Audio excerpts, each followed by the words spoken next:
리그는 2017년부터 다시 외국인 선수가 득점왕을 차지하고 있었습니다.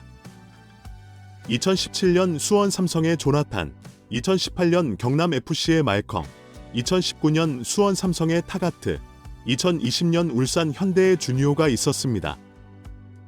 그러다가 혜성처럼 등장한 주민규. 미드필더 출신이었던 주민규는 이랜드 외국인 감독의 제안에 따라 스트라이커로 변신하더니 점점 물오른 기량을 선보이며 제주FC 이적 후에 2020년 22골로 득점왕을 차지했습니다. 그게 반짝 스타일일 줄 알았는데 이후부터 3년 연속 득점왕을 차지해버립니다. 주민규 나이는 33살입니다. 지금부터가 전성기면 좋으련만 세월은 주민규 편이 되어줄 수 없습니다. 주민규는 울산 현대로 이적해서 골맛을 늦게 보면서 16경기 출전에 5골밖에 득점하지 못했습니다. 이대로면 올 시즌 15골을 넣기 어려울 것입니다. 그러면 주민규 없고 조교성도 없으니 득점왕 경쟁은 다시 외국인 선수에게로 흘러갈 수밖에 없겠죠. 올 시즌 16라운드까지 실제로 그랬습니다. FC 서울의 일류첸코와 인천FC 무고사가 득점 공동 선두였습니다. 팬들은 그 아래에 8골을 놓고 있는 한 선수를 주목하고 있었습니다. 수원FC의 이승우입니다. 이승우가 공격형 미드필더임에도 득점 8골을 넣으면서 팀을 상위권으로 올려놓고 있었습니다. 더 대단한 것은 이승우의 평균 출전 시간이 59분밖에 되지 않았는데도 많은 골을 넣고 있는 것이었습니다. 그래서 상상도 하지 못했던 이승우의 득점왕 도전이 현실화되고 있었고 많은 팬들의 관심이 집중되었습니다. 그리고 드디어 17라운드 이승우가 또 골을 추가하면서 공동 득점 1위까지 오르는 기염을 토했습니다. 강원FC 원정 경기에서 0대1로 뒤지고 있던 후반 54분 이승우가 오른쪽에서 중앙으로 몰고 들어오면서 안데르손에게 패스를 내줬습니다. 강원FC 선수들이 6명이 몰려있는 상황에서 이승우는 반대쪽 문전으로 파고들었고 안데르손은 컷백으로 이승우에게 패스를 해줬습니다. 이승우는 곧바로 밀어 넣으면서 동점골을 넣었습니다. 3년 전만 해도 이승우가 리그에서도 실패할 거라는 안티팬들이 꽤 많았습니다. 벨기에에서 주전을 못했는데 리그를 얕보는 거냐? 넌 오지 마라. 발목 부러질 수 있다. 특별하게 잘못한 게 없는데 욕먹는 선수다. 리그에서도 성공 못하면 거품 확실한 거지. 얘는 툭 치면 쓰러질 것 같다. 형들이 손 좀 봐줘야겠군. 베로나의 역대급 실패작 등의 비난이 있었습니다. 그러나 이승우가 리그로 오고 난 후 지금은 구름 관중을 몰고 다니는 슈퍼스타가 되었습니다. 이승우의 맹활약이 터지면서 팬들은 이승우에게 열광하고 있습니다. 이승우 감각은 정말 미쳤다. 우리에겐 저런 간결함이 필요하다. 국대 가자. 이승우 제자리 높이 뛰기. 운동 능력 미쳤다. 이승우 때문에 리그 수준이 더 높아진 것 같다. 이승우 이제 유럽으로 가야 할 때다. 3년 늦었지만 분명 성공할 수 있다. 이승우 스타일을 좋아하는 감독을 만나는 게 가장 중요하다. 가장 저평가받는 보석이다. 빨리 뽑아라. 벌써 26살이 되어버렸다. 피파가 한국의 보석을 망쳐놨다. 내가 장담한다. 세컨 스트라이커로 무조건 한국에 도움된다. 이강인보다 이승우 등의 응원이 이어졌습니다. 현재 리그 슈퍼스타는 누가 뭐래도 이승우입니다. 월드컵 4강 진출을 이끈 김은준 감독이 올 시즌 수원FC를 맡으면서 이승우 활용법을 제대로 써먹으면서 이승우는 날개를 달았습니다. 벌써 4번이나 이달의 선수로 뽑혔습니다. 최근 조원희와의 인터뷰에서 폼이 올라온 이유에 대해 물었더니 팀 퀄리티가 매우 좋고 호흡이 잘 맞는다고 했습니다. 김원준 감독은 최근 국가대표 경기가 있기 전에 이승우가 국가대표에 뽑힌다면 분명 도움이 될 것이라고 했고 클린스만 감독이 부임한 이후 아시아권에서 태국을 상대로 예선전을 치르게 되는데 이승우의 가장 큰 장점은 밀집 수비를 뚫을 능력이라고 했습니다.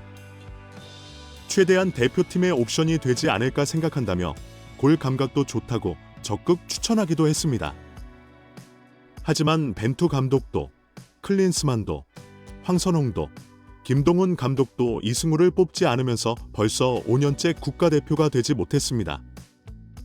2018 러시아 월드컵에서 신태용 감독은 이승우를 뽑아 조커로 활용했고 벤투 감독도 2019 아시안컵까지 데리고 갔지만 이후 이승우를 뽑지 않았습니다. 당시 이승우의 문제는 클럽팀에서의 활약이 돋보이지 못하면서 경쟁력을 잃고 있었습니다.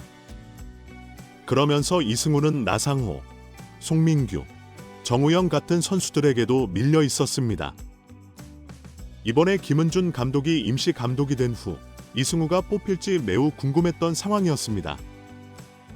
황선홍 감독이 임시 감독을 할 때도 클린스만은 백승호를 뽑지 않았지만 황선홍은 백승호를 뽑았고 엄원상, 정호를 뽑았습니다. 그렇기 때문에 김은준 감독도 새로운 선수를 분명 뽑을 수도 있다는 기대감이 있었고 배준호와 함께 이승우를 뽑을지 여부가 초미의 관심사였습니다. 하지만 김은준 감독은 배준호는 뽑았지만 이승우를 뽑지 않았습니다. 싱가포르를 7대 0으로 대파하기 전까지는 김 감독에 대한 호감도도 그다지 높지 않았던 것도 사실입니다. 그럼에도 대표팀 명단은 파격적인 선택이었습니다. 최고참 정우영을 다시 뽑기도 했고 박영우를 다시 불러들였고 오세훈과 엄원상을 뽑았습니다. 현재 많은 전문가들은 손흥민, 이강인, 황희찬이 있기 때문에 이승우가 국가대표에 들어올 자리가 없다고 합니다. 하지만 저는 결코 동의할 수 없습니다. 국가대표 명단은 최대 23명을 뽑습니다. 그리고 공격적인 선수는 6명에서 8명까지도 뽑습니다. 팬들은 1차적으로 이승우의 국가대표 승선을 원하고 있는 것이지 주전을 원하는 것이 아닙니다. 현재 손흥민, 이강인, 황희찬에 가려질 수 있다는 것은 어느 정도 인정할 수 있지만 국가대표는 대부분 포지션에서 2명 정도를 발탁합니다. 경기 중에 변수가 생길 수 있기 때문에 어떤 변수가 생겨도 90분 동안 경기를 잘 치를 수 있도록 벤치 선수들을 대기시켜 놓는 것입니다. 그래서 이번 5, 6차전에서 배준호, 홍현석, 엄원상도 뽑혔지만 그들의 출전 시간은 매우 적었습니다.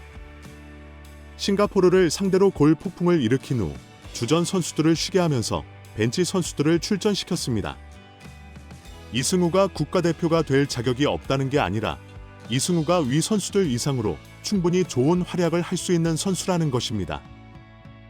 김은준 감독이 얘기했듯이 이승우는 테크닉으로 밀집 수비를 무너뜨릴 수 있고 반칙을 유도해낼 수 있는 선수입니다.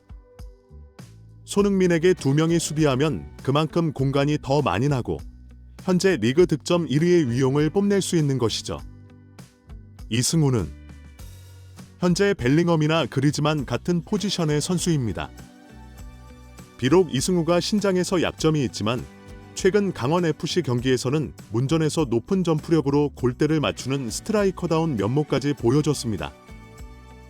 이승우는 조원희와의 대화 중에 올 시즌이 수원FC와의 마지막 계약 시즌인데 기회가 되면 해외 진출을 원하고 있으며 미국 진출도 도전하고 싶어 합니다. 새로운 도전을 하고 싶어 합니다. 지금 이승우는 3년 동안의 징계로 인해 폼이 올라오지 못했던 것을 이제서야 빛을 발하고 있습니다. 이승우가 국가대표 주전이 되어야 한다고 말하지도 않습니다. 하지만 23명 명단에 충분히 뽑힐 만한 선수라는 것은 확실합니다. 다음 감독이 누가 될지 모르지만 그날은 가까워지고 있습니다. 무엇보다 현재 리그에서 득점 1위를 달리고 있으니 새로운 감독이 눈여겨보지 않을 수가 없죠. 경기 상황에 따라 후반전의 조커로 활용해도 이승우의 진가를 제대로 볼 수 있을 것입니다. 북중미 월드컵 때도 안 된다면 이승우는 32살의 월드컵 도전이 됩니다. 그런 상황이 오지 않도록 앞으로 2년 잘 준비해서 손흥민과 이승우의 호흡으로 세계를 놀라게 해줄 수 있으면 좋겠습니다. 이상 흰수영 복이었습니다. 감사합니다.